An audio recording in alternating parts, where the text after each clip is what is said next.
శ్రీ గణేష పురాణం 34వ అధ్యాయం చింతామణి తీర్థవర్ణనం.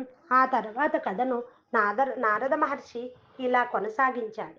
ఓ రుక్మాంగద, అలా దేవగురువైన బృహస్పతి వద్ద గణపతి షడక్షర మహామంత్రాన్ని ఉపదేశంగా పొందిన దేవేంద్రుడు ఎంతో శ్రద్ధాలువై కదంబ వృక్షం కింద తగు ఆసనం పైన కూర్చుని నిష్టగా ఆ మంత్రాన్ని అనుష్ఠించసాగాడు.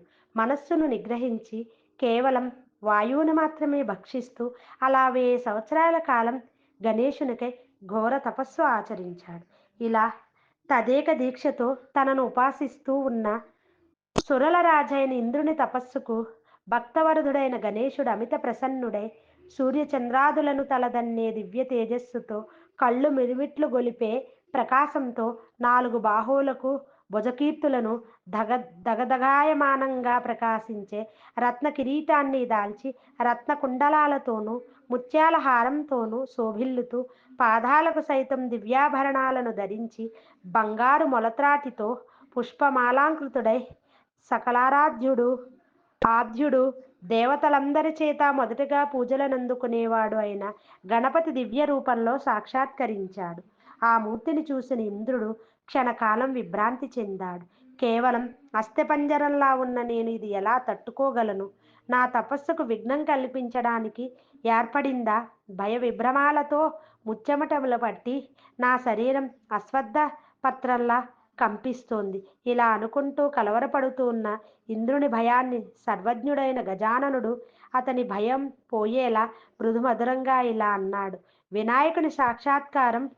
ఓ సురేంద్ర, ఇంద్ర, షడక్షర మహామంత్రంతో ఎవరినైతే నీవిన్నేళ్లుగా ఆరాధిస్తున్నావో ఆ మంత్రమూర్తి అయిన గణపతిని నేనే. నీ కఠోర తపోదీక్షకు కడు సంతుష్టుడనైనాను. యావత్ సృష్టి స్థితిలయములు నా వల్లనే జరుగుతున్నాయి కనుక నీ మనోభిష్టం ఎలాంటిదైనా అనుగ్రహిస్తాను. సంకోచ పడకుండా అడుగు.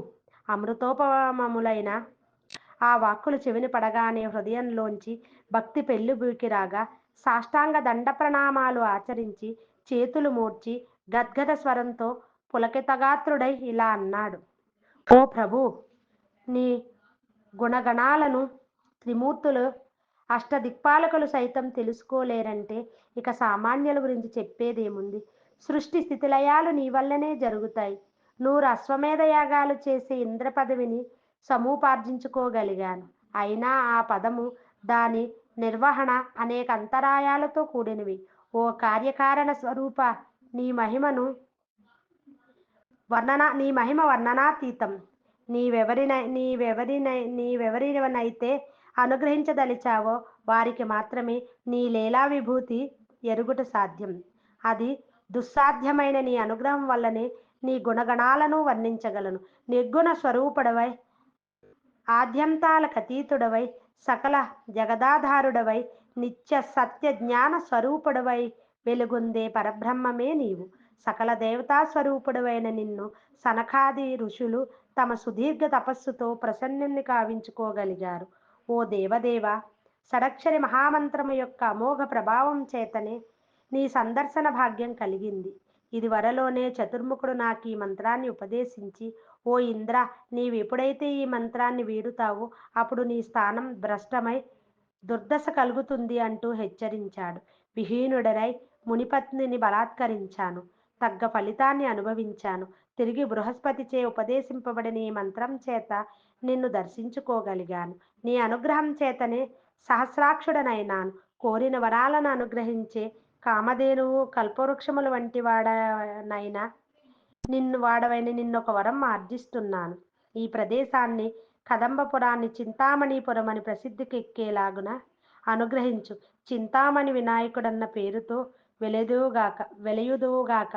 నీ చరణార విందముల పట్ల విస్మృతి లేనట్టి భక్తిని నాకు అనుగ్రహించు. ఈ సరోవరానికి చింతామణి సరోవరం అన్న ఖ్యాతి. ఇక్కడ ఈ తీర్థంలో స్నానమాడి సంకల్పం చేసి ఆచరించిన దానములచే ధర్మార్థ కామములనే 3 పురుషార్థములు పొందేలా, ఇక్కడ అనుష్ఠానాదులు చేసేవారికి సకల సిద్ధులు లభ్యమయ్యేలా అనుగ్రహించు అంటూ వేడిన సచీపతి ప్రార్థనకు అమిత సంతుష్టుడైన ఆ కరివరదనుడు చిరునవ్వుతో తదాస్తు అలాగే అగుగాకు అంటూ ఆశీర్వదించాడు. దేవరాజైన ఇంద్రుడు దేవలోకం నుంచి స్వర్ణ నదిని రప్పించి ఆ పవిత్ర నదీ జలాలతో వరదుడైన గజాన్ని అభిషేకించి అర్చనాధికాలు సమర్పించాడు. ఇలా సురరాజు యొక్క పూజలందుకొని భక్తవత్సలుడైన ఆ గజానుడు అంతర్హితుడైనాడు. ఆ తరువాత అత్యంత సౌందర్యోపేతమైన గణేశుని స్ఫటిక విగ్రహాన్ని అక్కడ స్థాపించి ప్రదక్షిణా నమస్కారాదులను చేసి తమ స్థానములకు వెళ్ళిపోయాడు. ఓ రుక్మాంగద మహారాజా, ఈ ప్రకారంగా ఇంద్రుని చేత నిర్మితమైన ఈ సరస్సే చింతామణి సరోవరమన్న ఖ్యాతిగాంచింది. ఇంద్రుని శాసనం మేరకు ఇప్పటికీ ఆ జలాలకు అనంతమైన శక్తి కలిగి ఉన్నాయి. ప్రతిదినము ఇంద్రుడు వచ్చి తీర్థంలో గణేశునికి అభిషేకార్చనలు చేసి వెడతాడు. ఓ రాజా, ఇది చింతామణి క్షేత్ర మహిమ. ఈ పవిత్ర చరిత్ర చెప్పిన వారికి, చదివిన వారికి, విన్న వారికి సకల దోషాలు నివారించబడి అన్ని అభీష్టములు నెరవేరుతాయి. దీనికి ఎట్టి సందేహము లేదు. కనుక నీవు కూడా ఆ చింతామణి తీర్థానికి వెళ్ళి అక్కడ స్నానాదులు చేసి సకల కల్మషాల నుంచి విముక్తిని పొందు అని నారద మహర్షి రుక్మాంగదునికి ఉపదేశించి ఆశీర్వదించి వెళ్ళిపోయాడు. అటు బ్రహ్మ వ్యాస మహర్షికి ఆ కథనాన్ని తెలియజేశాడు. ఇది శ్రీ గణేష పురాణం ఉపాసనా ఖండంలోని చింతామణి తీర్థవర్ణనం అనే 34వ అధ్యాయం సంపూర్ణం.